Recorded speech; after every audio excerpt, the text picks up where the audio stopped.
Do not forget to subscribe to our Telegram channel for all the updates and materials. Hello and welcome to Daily News Simplified, an answer to what, why and how of newspaper analysis from the perspective of civil services examination. Today we have taken up Delhi edition of The Hindu newspaper dated 15th of March 2022. The articles which we shall take up today have been displayed on the screen, and let us now begin the discussion. So the first article which we have taken for today's discussion appears on page number 6 as a lead article, and rightly so. Fragmenting World Order, Untied Nations, where the author of the article, Suhasini Haider, talks about the impact of the Ukraine war on global interconnectedness, which is a cause for worry in the post-World War order. The sequence of events which have unraveled after Russia chose to attack Ukraine are quite perplexing.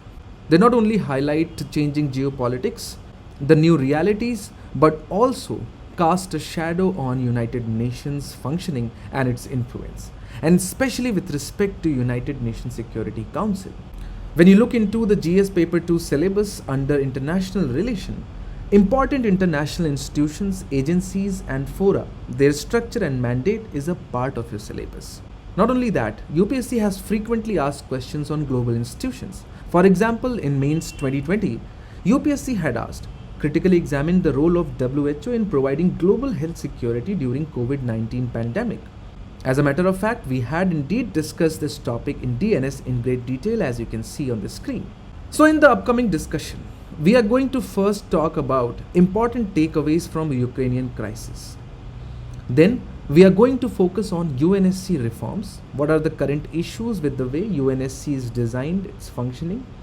What are the proposals for its reform? And what is the case for India's permanent membership at UNSC? Let us now begin the discussion.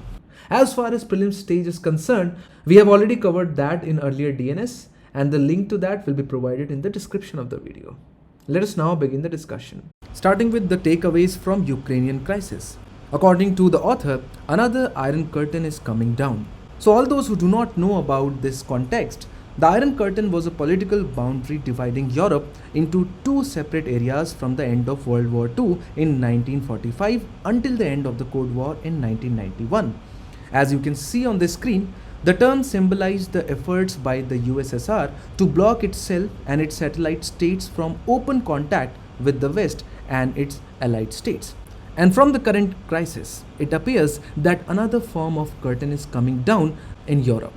Countries allied to Russia and its interests are forming one side of the curtain, and countries allied to the West are coming on the other side of the curtain. Then the second important point highlighted by the author is about untying of nations. So according to the author, the global order has broken down, and events in Ukraine have exposed the United Nations and Security Council of their complete ineffectiveness. Russia's actions in Ukraine may, in terms of refusing to seek an international mandate, seem no different from war by United States in Iraq in 2003, Israel's bombing of Lebanon in 2006, and Saudi coalition's attack of Yemen in 2015. And so according to the author, this might be the beginning of fragmenting of the international order established with the UN. At the same time, we could be seeing the beginning of de-dollarization of economic order. The economic order which is dominated, or the financial system which is dominated by US. Because of the sanctions imposed on Russia, Russia will now increasingly resort to the systems which will now bypass USA, and it will motivate other countries, for example China and Iran, North Korea, to take the same bus. And so gradually, the world may see a non-dollar system emerge which would run banking, fintech and credit systems separately from the dollar world. And finally, this could result in the process of deglobalization. It could put brakes to the massive globalization which we have seen in past 20 to 30 years. So I hope that most of you might have watched this video and have gone through the prelims level discussion.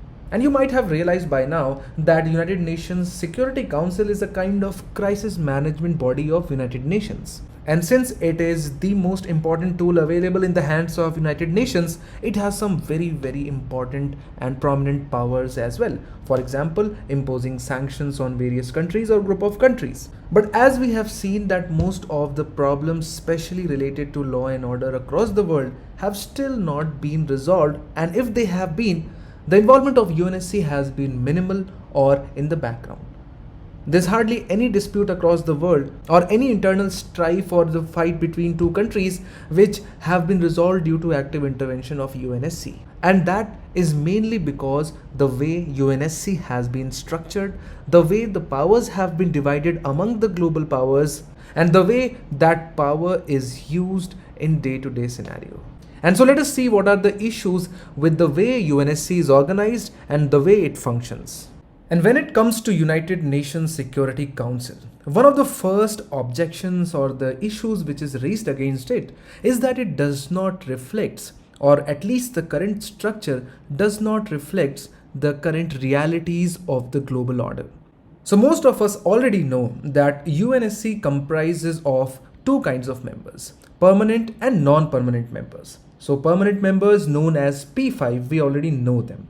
So out of the total membership of 15 members, 5 members never change. They never seek re-elections. They don't have to worry about their membership of UNSC. They're always there on the deciding table. So this privileged status of permanent members has its genesis in the foundation of United Nations itself. All of us, even remotely connected to the history of the modern world, know that United Nations was created in the aftermath of World War II, basically to avoid any kind of war in the future. As far as the outcome of war is concerned, we already had 3 clear victors: USA, USSR and UK. So of course, if there were to be any United Nations Security Council, they had to be the permanent members. At the same time, UK was very worried about any kind of future German revival of nationalism, and so it insisted on France becoming a permanent member. At the same time, USA insisted on inclusion of Republic of China, which later on became Taiwan, as the permanent member. So this was in 1950s, but now today is 2021. And you can see that there has been almost no change as to where the actual power lies as far as UNSC is concerned. The P5 members are still the same. Of course, the seat which initially went to Taiwan has now gone to China, but except that there has not been any change. Now that is not to say that UNSC has never reformed. Of course, there are 2 notable incidents. For example, in 1965, the number of elected members, the number of non-permanent members were increased from 6 to 10. So what you have now was implemented in 1965. Initially, there were only 6 non-permanent members. Then in 1971, of course, the seat of Taiwan was ceded to China. So these are the only 2 instances where minor amendments have been made in the organization of UNSC.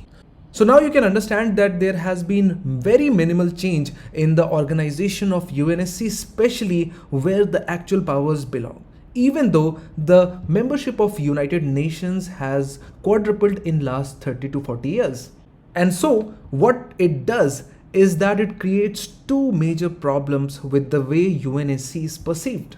The first is with respect to the lack of regional representation in the current structure, which does not reflect the current realities. And the second one is that none of the important regional powers find their place in UNSC. So if you look at UNSC, Europe is overrepresented in the overall structure. There are 3 countries from Europe if you include Russia. So out of 5, around 60% of the power is held by Europe. And there is not a single representation from Africa and South America. And this is astonishing because most of the peacekeeping interventions by UNSC have been done in Africa. Apart from that, countries like India, Germany, Brazil, Japan, all of them, not only big economies in their area, have very good and technologically advanced militaries, and also all of them are democracies, do not find their place in UNSC. And whatever may be their contribution to the global order, they have to contest for non-permanent seat every now and then. And let us now go much deeper into this comparison. Let us see how these countries, the group of 4 countries, India, Germany, Brazil and Japan, which are a group of countries which mutually support each other's inclusion into UNSC, stand with respect to the permanent 5 members. And here is a chart in front of you which shows comparison of these 4 countries, G4, with that of P5, on various parameters, which are population, territory, GDP, UN funding, UN peacekeeping funding, UN peacekeepers, defense budget, military. And so you can clearly see that as far as population is concerned, the world's largest populous country, which stands first in the parameter of population, of course, is a P5 member. That makes sense. But what about the second most populous country? If you are not giving membership to India, you are depriving 18% of the world population any voice at the highest level of global decision making. Similarly, if we talk about economy or GDP in PPP terms, world's largest economy being China and US are permanent members. But world's third largest economy, that is India, fourth largest economy, that is Japan, fifth largest economy, that is Germany, do not find their place in P5. But you have Britain, France as members, which have much smaller economy as compared to India, Japan and Germany. Similarly, if we look into defense budget or active military, India does not find this place despite being in top 3, which matters. So now I hope you can clearly see how the current structure of United Nations Security Council is not reflective of current realities of the global order. Alright, so that is the problem number 1. Then the next important issue or challenge which UNSC faces is the allegation of undue use or advantage given to P5 members owing to their veto powers. Most of the non-permanent members and most of other members who are not a part of UNSC often complain about the misuse of veto power. Now, what are the major complaints as far as possession of veto powers by P5 members are concerned? The first and foremost is that it is undemocratic in its very essence, because democracy by its very meaning means one person, one vote, and veto is an idea which is quite contrary to that. It gives special privilege to some people, debarring others of that same right. And it is quite laughable that one of the important agenda of United Nations is to promote democracy or democratic liberal values across the world and at the same time protect human rights. So since veto power violates equal and full membership to all the members, it is quite undemocratic in nature. But the problems with veto is not limited to its undemocratic nature. It also extends to how and why the reforms have been stalled. Because if you trace the lack of reform as far as UNSC is concerned, more often than not, it is the veto power which is utilized to stall the reform. And the simple reason behind that is that no change in the constitution of UNSC can be brought about by a resolution passed by all the members. And even if one member, that is veto a resolution, it cannot be passed. And the countries across the world, countries like Germany, India, Japan, would still bear these two issues if it were for right cause. But more often than not, veto power has been the main reason behind United Nations' failure to prevent violations of human rights. So for example, most of the resolutions condemning the actions of Israel in Palestine are frequently and regularly vetoed by US. And so no significant action has been taken against Israel for its human rights violations or allegations of human rights violations in Gaza and West Bank. So it's just not the US which is culprit. Even China and Russia are not off the hooks, because when it came to Syrian civil war and the allegations of human rights violations and atrocities committed by the ruling president Mr. Bashar al-Assad, the repeated resolutions were blocked by the combining forces of China and Russia. So these were the two instances where United Nations Security Council failed to actually criticize or pass resolution against atrocities being committed by Israel and Syria. But at the same time, it has also failed to stop invasions by powerful countries. For example, the invasion of Iraq by United States of America on the pretext that the Saddam Hussein government possessed weapons of mass destruction. Of course, no evidence so far has been found in that regard, but still, you know that how that country reeled under US invasion for almost 15 years. And there has been no resolution to stop US from doing that. We all know what US invasion has done in Middle East, especially in Iraq. It not only induced instability in that region, but also gave genesis to one of the most brutal and ruthless terrorist organizations like Islamic State. So far we have looked into two kinds of issues with UNSC. Current structure, which is not reflective of current realities, veto power and its concomitant problems. Let us now look at third and last issue, which is failure of peacekeeping mandate of UNSC. And this problem is just not with the way they carry out themselves when they are in some strife-riven area, but it also deals with what is the outcome of deploying these peacekeeping forces in areas like Africa. And one of the basic and regular complaints which come against the peacekeeping forces is the news related to the human right violations committed by the peacekeepers. There's not one, two, but multiple instances of human right violations like abductions, killings, rape, murder, and various other kinds of problems which peacekeepers have themselves been accused of conducting. For example, in 2016, an investigation revealed where at least 25 minors were abused by around 41 peacekeepers in a single night. At the same time, the maintenance of these peacekeeping forces is very, very costly. But that high cost would still be tolerable if the peacekeepers are able to bring some long-lasting changes in the society, in the polity. Basically, the purpose for which peacekeepers are sent, they fail to achieve that. They are not able to induce any long-lasting peace in strife-riven areas or in disturbed areas.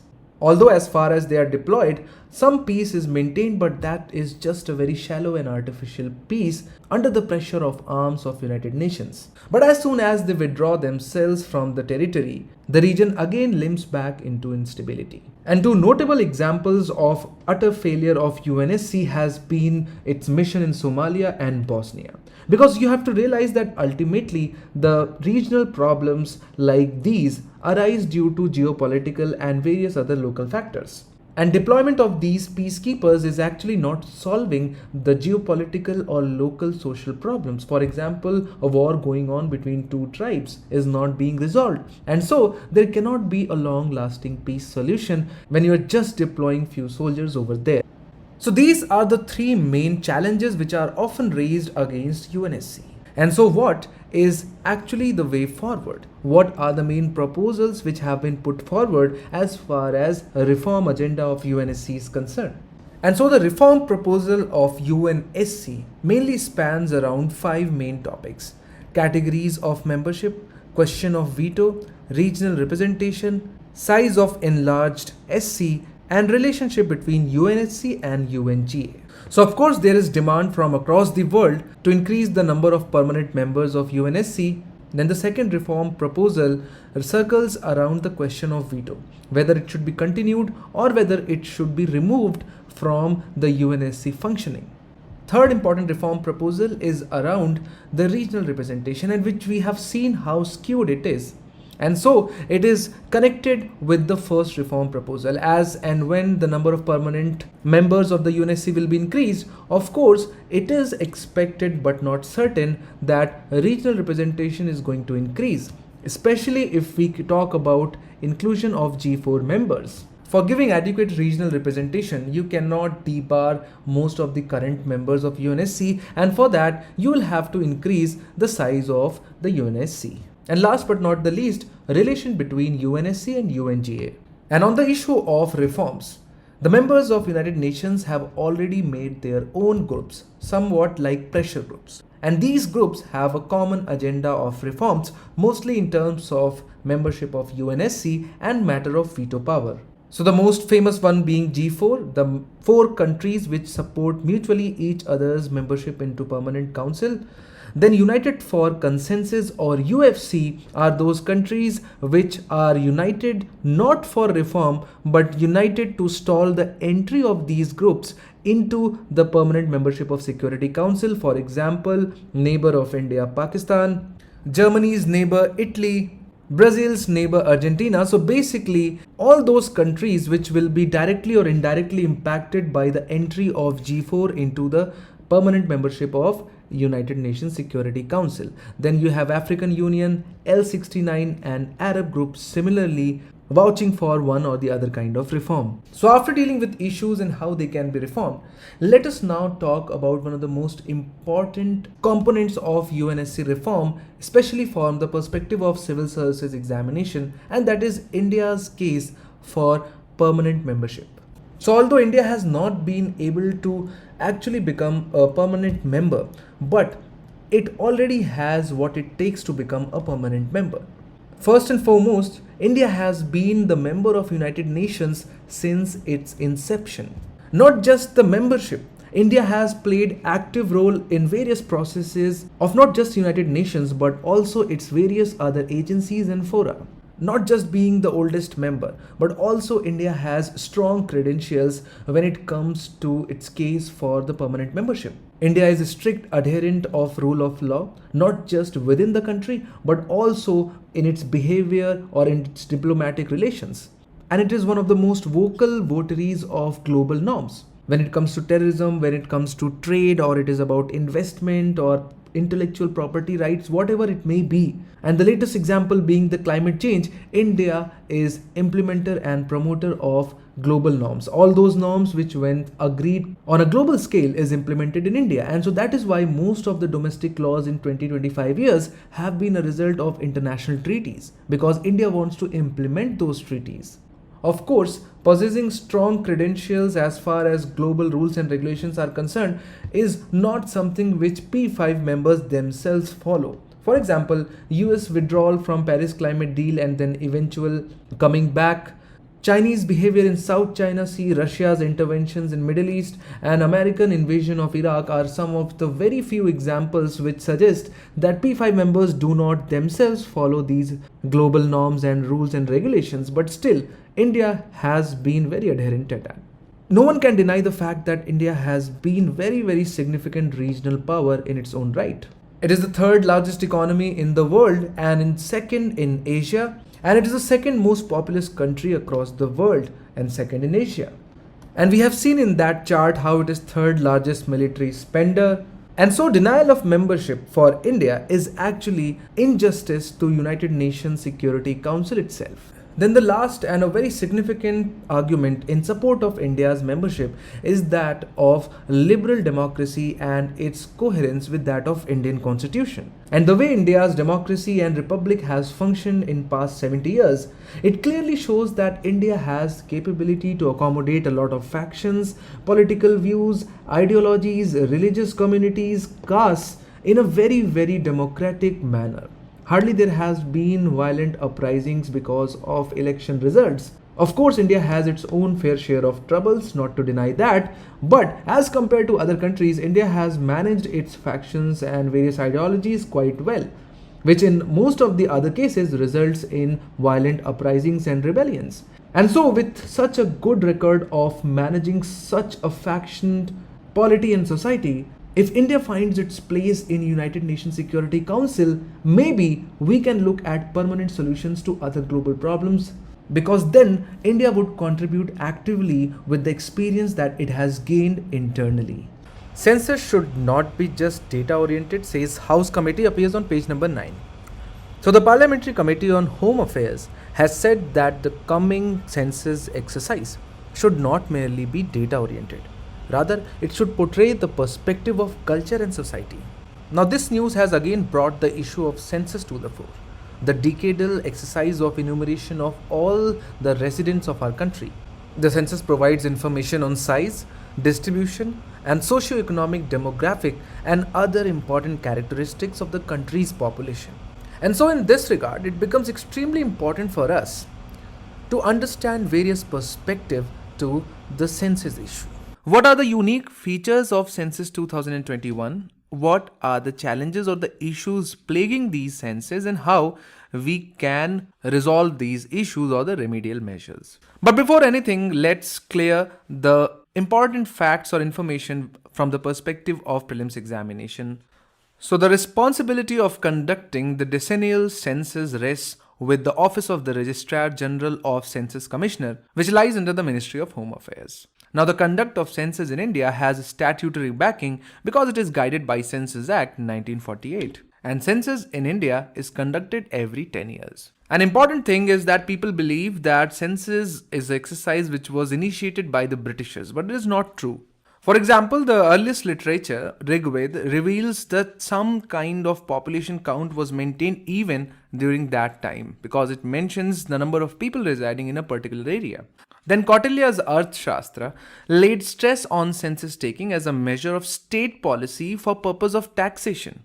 Then Aine-Akbari, we know that it is an account of the regime of Mughal Emperor Akbar, included comprehensive data pertaining to population, industry, wealth, and many other characteristics. So, when we say that the first census in India were held in 1872 by the Britishers, it is true as far as the facts of the matter are concerned, but some or the other form of census were going on not just in medieval but also during ancient times. So if you have to generally understand what census is, the census is the kind of questionnaire. It is a list of questions that helps the government collect all the necessary details required about citizens. And these information pertains to whatever has been written with the black ink. For example, demography with respect to fertility and mortality, economic activity, literacy and education, housing and household amenities, urbanization, migration. All these data are interpreted from the answers collected from the interviewees, because in the questionnaires, the people are asked not just the name, date of birth, marital status, religion, mother tongue, literacy status, the kind of homes they live in, whether they have LPG connection or not, access to drinking water or not, and so on, many questions. And so it will reveal authentic information about the people in India. Now the question arises, why is there a need for such a massive exercise? And the answer is that this kind of data is very, very helpful in public policy and governance. And let us understand that. So first and foremost is that these decennial censuses are the most comprehensive source of data. You can understand that how massive is the data collection exercise. And so it gathers knowledge about demographic dividend of the nation, which is vital for many purposes. And apart from that, most other surveys like health surveys, education surveys, agricultural surveys, etc. are based, or they base their formats on the data retrieved from the census. So it forms the basis for other sample surveys and normally other surveys. Then these censuses every 10 years form a very, very important part of evidence-based decision making. The data collected through census is used for administration, governance, planning and policy making, as well as management, as well as evaluation of various programs run or to be introduced by the government. For example, in this particular census, the data on how many houses have drinking water connection will be used. And so that data will be directly used to track the effectivity of the central government program to enable piped drinking water to each and every household.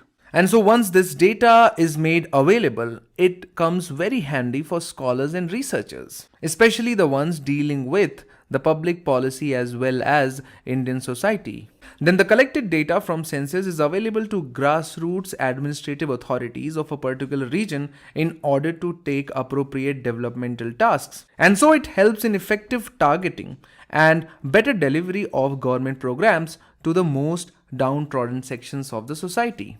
Then if you have read the Constitution of India, it talks about delimitation of the constituency, and that delimitation is based on the census.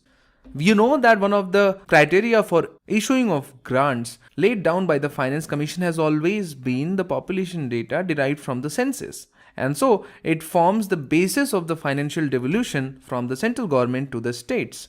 So you can understand how vital is this exercise every 10 years. Now, since Census 2021 was supposed to be initiated in March 2020, but due to the COVID-19 pandemic, it has been postponed. But nonetheless, more or less, it is going to remain the same way it was conceptualized. And so, the first and foremost is that it is the first time that the data is to be collected digitally, that is via mobile applications installed on enumerator's phone with a provision of working in offline mode as well. So this can be taken as an instance of application of information and communication technology in government process. Also, it is a best case demonstration of e-governance in application. This would help in reducing the delay and having the results almost immediately, because in the past censuses it has been felt that from the enumerator to the final data collection and results it takes around 2 to 3 years, but with the mobile application it could be available within months. Then a new portal has been created, which is Census Monitoring and Management Portal, which will act as a single source for all officers or officials involved in census activities to provide multi-language support. An important aspect of this particular census is going to be that there will not be any requirement by the citizens to show a proof. And so this will depend on self-declaration, and that is the first time that it is being done. A big change from the past census that as per the existing plan, the data on caste shall not be collected.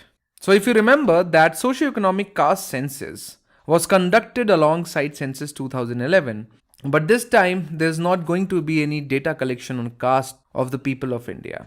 And then finally, that this is for the first time that information of households headed by a person from the transgender community and members living in the family will be collected. Earlier, there was a column for male and female only. So these are the important unique features of Census 2021 as per the existing plan floated in February 2020.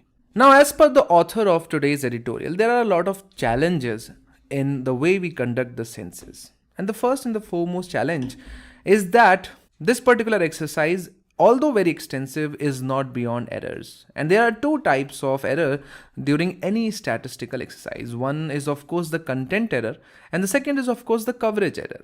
So the coverage error basically means that you were unable to cover almost all the people of the country, and the content error means that the questions and their answers were either not correctly framed, or if correctly framed, the data was not correctly entered. And so any kind of statistical exercise, especially as vast and as huge as census, is liable to these kinds of error. And so, although these errors are minor, but any small error, when applied to such a huge data of 1.3 to 1.5 billion, will have a drastic impact on outcome of this census. Then of course, we have a problem to deal with, which is in the form of furnishing of false information. We know that various schemes of the central government are conditional upon either the economic status or the social status, for example, caste of the person. And so due to fear of losing intended benefits of various schemes, or fear of losing citizenship this time, and lack of education, people fabricate and tend to provide false information. So that is also a problem which needs to be accounted for. Then we know that such a massive exercise cannot come without massive expenses. And so a lot of social commentators express their opinions against such a massive exercise, because they believe that the benefits to be arrived by such a massive data are meager as compared to the expenses incurred on such an exercise, which can be ultimately utilized in various government schemes and programs. And then finally, since this is the first time that the data is going to be collected digitally, and so this move towards digital mode of collecting the data is a step forward to speed up the process of analysis. But at the same time, the security of the data being collected, especially on the app or the application, has to be looked into. Also, it can lead to the violation of the privacy of the citizens and the residents. The availability of the data with regional authorities has the potential for abuse of such data. And so there is a need to minimize this mistrust for the fear of misuse. And so there is a need for remedial measures to be carried out. And first is that of capacity building, which basically means proper training of the data collectors and organizers. Then, as we talked about the errors while collecting the data, and so there is need to be a strengthening of data quality. And this can be done by minimizing the coverage as well as the content error. Now, one way through which it can be done is by increasing the number of the questions in the list. So what more number of questions will do is that it will reveal any kind of incongruity in the answer of the interview itself. And then finally, there is a need to organize a lot of campaigns, launching of massive publicity campaigns in order to make people aware about the importance of census in their life, and hence motivating them not only to participate, but participate with full enthusiasm. So the government can organize flash mobs or take the help of NGOs in doing that. Then the campaigns can be run on social media, and the government can make use of the community leaders to spread the information and counter the misinformation with respect to the Census 2021. So this was it on Census 2021. We understood the need for census, we understood the historical perspective, We also went into unique features of Census 2021, the challenges as well as the remedial measures. Let us now move on to the next article. So the first news which we have taken up, microfinance firms can fix interest, appears on page number 1 and its continuation appears on page number 9. And this deals with the Reserve Bank of India allowing microfinance institution to fix interest rates on loans with a caveat that the rates should not be usurious or should not be exploitative or extraordinarily high so as to fleece the consumers. And so it is expected that these revised guidelines are going to be released and take effect from April 1st. So when you look at the microfinance, it is a form of financial service which provides small loans and other financial services to poor and low-income households. It is an economic tool designed to promote financial inclusion, which enables the poor and low-income households to come out of poverty, increase their income levels, and improve overall living standards. And hence, from the perspective of not just GS Paper 3 inclusive growth, but also from the perspective of GS Paper 2, where you have self-help groups as a part of syllabus, microfinance sector and microfinance become very, very important. So when you look at it, it can facilitate achievement of national policies that target poverty reduction, women empowerment, assistance to vulnerable sections of the society, and improvement in the standards of living of below poverty line people. And so accordingly, Indian microfinance sector has witnessed phenomenal growth over past 2 decades in terms of increase in both the number of institutions providing microfinance as also the quantum of credit made available to the microfinance customers. Just so that you know, microcredit is delivered through a variety of institutional channels. Scheduled commercial banks including small finance banks and regional rural banks, lending both directly as well as through business correspondents and self-help groups. And that is where the linkage between self-help group or SHGs and microfinance comes into play. Also, it is dispersed through cooperative banks, non-banking financial companies, microfinance institutions, registered as NBFCs as well as in other forms. So when we talk about the characteristic of microfinance, these are the 5 characteristics which we can think of. It is given to low income households. They are small value loans without any collateral. They are very short term tenured loans which are given mainly for income generating activities, and flexibility is provided to household in terms of repayments. So you can say that microfinance is very different from the other forms of credit or finance that we think of from the formal banking systems. At the same time, it is also important for us to trace the evolution of microfinance sector in our country in a very brief manner. So in 1992, NABARD's SHG bank linkage program came up. Banks started lending to women-led SHGs based upon the money which these SHGs saved in the bank accounts. Then from 1992 to 2010, no separate RBI guidelines for the microfinance sector came up, which facilitated rapid growth of microfinance institutions. These MFIs operated in regulatory vacuum and hence led to their exponential growth. This phase saw the growth of large-sized microfinance institutions such as SKS Microfinance and Spandan. But then in 2010, Andhra Pradesh microfinance crisis emerged. MFIs indulged in unethical practices such as charging very high interest rates, adoption of forced recovery techniques, not following due diligence in giving loans, and etc. This led to suicide by large number of people in rural areas, which in 2011 led to appointment of Malegaon Committee on Regulation of MFIs. And committee recommended creation of separate category of MFIs called as NBFCs MFIs or non-banking financial companies MFIs, called upon RBI to lay down comprehensive guidelines. And so in 2011 RBI created separate category of NBFCs MFIs and has laid down comprehensive regulatory framework. Some of the MFIs have been merged into banks, while some MFIs have been issued license to operate as small finance bank. Bandhan Financial Services, which was an MFI earlier, has been issued license for Universal Bank. And so when we talk about present status, the total microfinance loans stand at rupees 2.7 lakh crores. The highest share is accounted by SCBs around 40% and NBFC MFIs account for 30% of the loans. And so in this regard, it is extremely important for us to cover the challenges which are facing the microfinance sector, and accordingly, what are the way forwards or the recommendations that we can put out in order to resolve these issues. Starting with the applicability. You see, the problem with the present framework is that the RBI's guidelines on microfinance sector is applicable only to NBFC's MFIs, which account for only 30% of the overall microfinance loans. And it is not applicable to SCBs, RRBs and cooperative banks, etc. And so, it is high time that the guidelines be made applicable to SCBs, RRBs as well as cooperative banks MFIs as well. When it comes to definition of microfinance loans, no common definition currently exists. RBI's definition of what constitutes microfinance loans is applicable only to NBFC MFIs.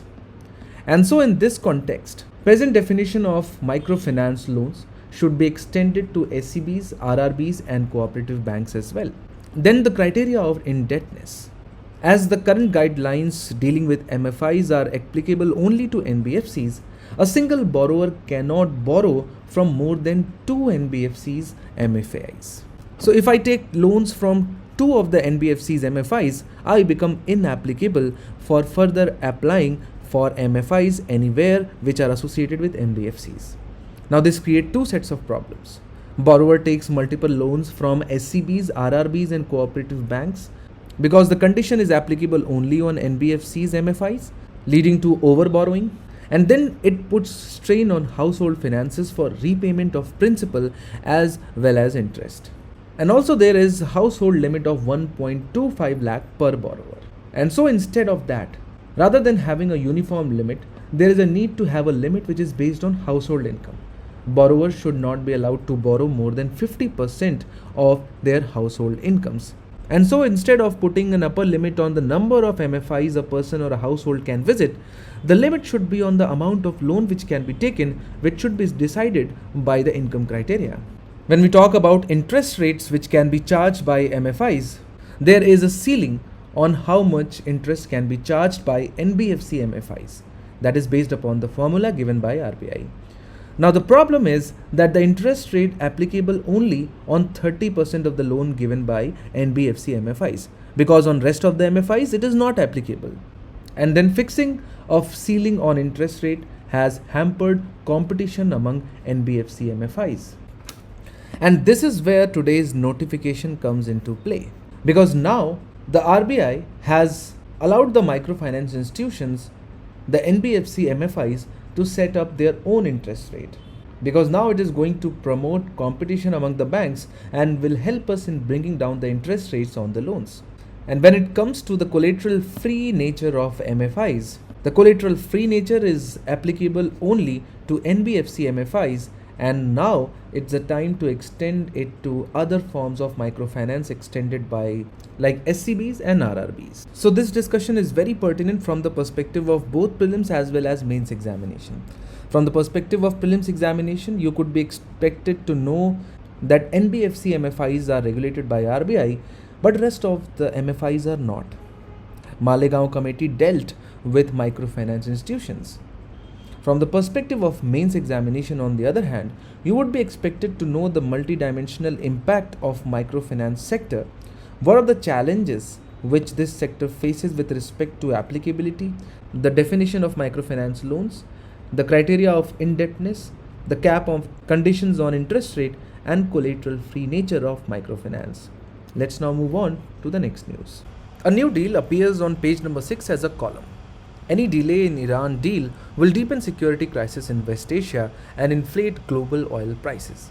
So the Vienna talks aimed at reviving the Joint Comprehensive Plan of Action or JCPOA, also known as the Iran nuclear deal, have hit a wall after Russia sought sanction exemption for its future trade and defense ties with Iran. And this has brought the Iran nuclear deal into news again. Now in this regard, we have already discussed Iran nuclear deal in great detail in DNS of 22nd March 2021, where we not only discussed the historical context, Iranian revolution, how Iran collaborated with anti-West alliance, and various agreements leading to the final agreement JCPOA in 2015 and then American withdrawal led by Trump in 2020. If you are interested to watch the whole video, you can go back to the DNS and understand the whole sequence of events. But in today's discussion, we are going to focus upon one very important aspect from the perspective of prelims examination, which is uranium enrichment. Also, we will see some features of the JCPOA agreement. Now, whenever we read about Iran's nuclear enrichment program or North Korea's nuclear program, we often get to hear this term enrichment a lot. So what does this enrichment actually means? Why is it so important for overall enrichment of a country's nuclear program? And so that is what we are going to understand in this discussion. So starting with some background. So apart from 20% enriched uranium, Iran has also produced 25 kg of 60% enriched uranium, a level that only countries with nuclear weapons have the physical capability to produce. And what makes the 60% enrichment level particularly threatening is that the tricky process of enrichment becomes far easier and requires fewer centrifuges as it moves into higher purities. In other words, getting to 90% purity is much easier starting from 20% and easier still starting from 60%. So basically what Iran wants to communicate to the world is that it is maybe few months away from designing its first nuclear weapon. Or maybe Iran already has one. So all of us know that under the historic 2015 nuclear deal between Iran and P5+1, the world powers, Iran was not meant to enrich uranium above 3.6% level. So to give you the context, nuclear weapons require 90% enriched uranium. And starting from 60%, it looks like Iran is just months away from its nuclear weapon. So what is this enrichment all about? And why is it needed to produce a nuclear weapon? So we know that just like most metals, uranium also comes from nature. But natural uranium consists of two different isotopes. Nearly 99% of the uranium consists of uranium-238, whereas only 0.7% of the uranium is uranium-235. Now, if you want to produce an atomic bomb, if you want to become a nuclear power, uranium-235 is the one which you need to increase because it is the one which is radioactive. It is the one which releases the energy. Whereas uranium-238 is just like your iron. It does not have any radioactivity. And so uranium-235 is a fissile material that can sustain a chain reaction. As you can see on the screen, this chain reaction is what leads to a nuclear bomb or a nuclear reaction inside a nuclear power plant. And so enrichment is a process which increases the proportion of uranium-235 through the process of isotope separation. So you take 1 kg of uranium, remove the 99% of 238, just keep 0.7%. And that is the process. When you repeat it over 1000 times, you ultimately get 20%, 60% or even 90% enriched uranium. So when we talk about enriched uranium, we talk about increasing the number of uranium-235.